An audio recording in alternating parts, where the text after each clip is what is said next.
Assalamu alaikum wa rahmatullahi wa barakatuh. And you have video for Michio Bibia. And so I feel Mimam Ubia Fishapa. Comme j'ai dit Muhammad sallallahu alayhi wa sallam, Hebrea et Sumano, Sabu Sumi, Kas in Sembe Bleachre, et Danyamiase, and there a Busumino, a die dika, Limu. And Fata say, a Bibia a day. Bibia baby, a fata say, perfume. It's you started. Man, you say, ye jai bianidi, and you know, and I said, no ma, a year halal, my dadam, and one ye jai, and the haram on the day, in near break, and they are found. Come said Muhammad sallallahu alayhi wa sallam say, Man lam yada qawla zura,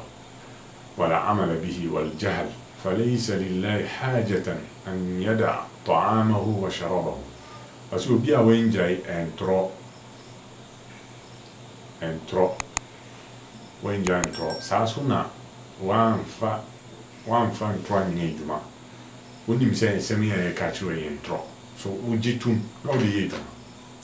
oyo bia wa ye chirwia san no me fata se ujai wal jahal sasuna min fa say ignorance and I say ubia adia unim hunim die comme je disais unim bibi hunim dia kan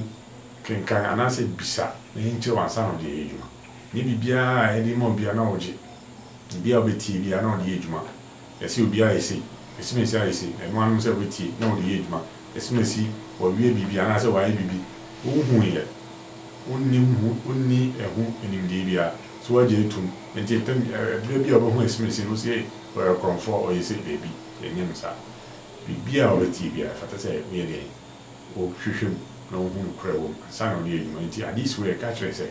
o kire emfaso wo sa hadis we me say enye eduane a yendi ana say enhua yennu